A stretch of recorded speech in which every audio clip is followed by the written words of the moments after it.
Shalom sahabatku, sebelum kita merenungkan kebenaran firman Tuhan di pagi hari ini, mari kita sama-sama berdoa. Tuhan yang baik, terima kasih atas penyertaan-Mu sepanjang malam hari. Terima kasih atas kebaikan-Mu terhadap setiap kami. Bapa, ajar setiap kami agar kami boleh mengenal Engkau lebih dalam lagi. Agar kami boleh memiliki karakter seperti-Mu ya Bapa. Pimpin setiap pikiran kami ya Bapa, agar kami boleh fokus mendengarkan firman-Mu. Terima kasih Bapa yang baik. Haleluya. Amin. Pagi hari ini, kita akan merenungkan kebenaran firman-Nya dengan tema Sifra dan Pua yang dikenal Bapa Surgawi. Mari kita buka Alkitab di dalam kitab Keluaran pertama, ayat yang ke-15 sampai yang ke-21. Raja Mesir juga memerintahkan kepada bidan-bidan yang menolong perempuan Ibrani, seorang yang bernama Sifra, yang lain bernama Pua. Katanya, apabila kamu menolong perempuan Ibrani pada waktu bersalin, kamu harus memperhatikan waktu anak itu lahir. Jika anak laki-laki, kamu harus membunuhnya. Tetapi jika anak perempuan, bolehlah ia hidup. Tetapi bidan-bidan itu takut akan Allah dan tidak melakukan seperti yang dikatakan Raja Mesir kepada mereka dan membiarkan bayi-bayi itu hidup. Lalu Raja Mesir memanggil bidan-bidan itu dan bertanya kepada mereka, "Mengapakah kamu berbuat demikian, membiarkan hidup bayi-bayi itu?" Jawab bidan-bidan itu kepada Firaun, "Sebab perempuan Ibrani tidak sama dengan perempuan Mesir, melainkan mereka kuat. Sebelum bidan datang, mereka telah bersalin." Maka Allah berbuat baik kepada bidan-bidan itu. Bertambah banyaklah bangsa itu dan sangat berlipat ganda. Dan karena bidan-bidan itu takut akan Allah, maka Ia membuat mereka berumah tangga. Kitab Wahyu menceritakan tentang akhir zaman, di mana anak domba Allah membuka kitab kehidupan. Kemudian dikatakan demikian. Wahyu 20 ayat yang ke-15. Dan setiap orang yang tidak ditemukan namanya tertulis di dalam kitab kehidupan itu, ia dilemparkan ke dalam lautan api itu. Ada sebuah kitab kehidupan yang dibuka di hadapan tahta Kristus, dan kitab itu tidak akan berbohong.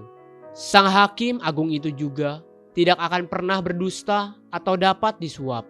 Kitab kehidupan itu akan berlaku jujur dan tidak dapat dipengaruhi oleh jabatan atau uang atau suap. Tidak seperti yang sering terjadi di bumi.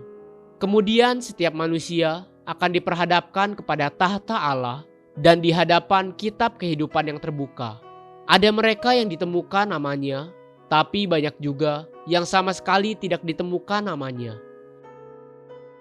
Jika kita tidak menganggap penting arti sebuah nama, tapi Tuhan sendiri menganggap itu sesuatu yang penting dan berharga.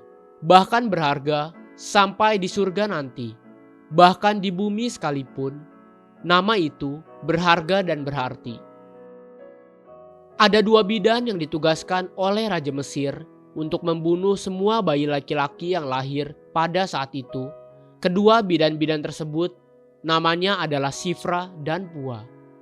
Nama keduanya pun dicatat di dalam kitab Taurat Musa, di dalam kitab yang barusan kita dengar. Pernahkah saudara pikirkan kenapa nama Sifra dan Pua sampai dicatat di dalam Alkitab, di kitab Taurat Musa, sedangkan siapa nama Raja Mesir saat itu sama sekali tidak dicatat? Bukankah jabatan Raja Mesir itu jauh lebih penting, jauh lebih berharga di pandangan manusia dibandingkan dengan jabatan bidan-bidan? Bukankah Raja Mesir itulah yang mengatur, memberi perintah kepada bidan-bidan tersebut? Tidakkah akan lebih pantas jika nama Raja Mesir itulah yang dicantumkan di kitab Taurat Musa dan bukan nama bidan-bidan tersebut? Ini adalah sedikit refleksi dari kebenaran Tuhan di dalam kerajaannya. Berharga atau tidaknya seseorang tidak ditentukan oleh posisi dan jabatannya, namun oleh karena sikap hatinya di hadapan Tuhan. Tentang Sifra dan Pua, firman Tuhan sampai mencatat 2 kali bahwa mereka adalah wanita yang takut akan Tuhan. Keluaran pertama ayat yang ke-17.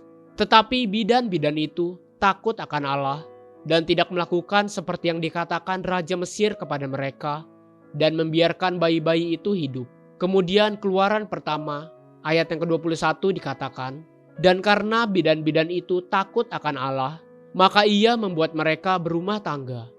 Takut akan Tuhan membuat Sifra dan Pua dikenal oleh Bapa Surgawi dan dianggap layak untuk namanya dicatat di kitab Taurat Musa.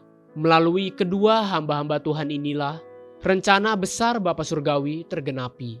Musa lahir dan bangsa Israel keluar dari tanah perbudakan. Haleluya. Sahabatku, mari kita sama-sama berdoa. Terima kasih Bapa Surgawi. Aku bersyukur atas kebenaran firman-Mu pagi ini. Ajari dan tuntun aku terus untuk hidup takut akan Engkau. Amin. Jesus loves you, and so do I.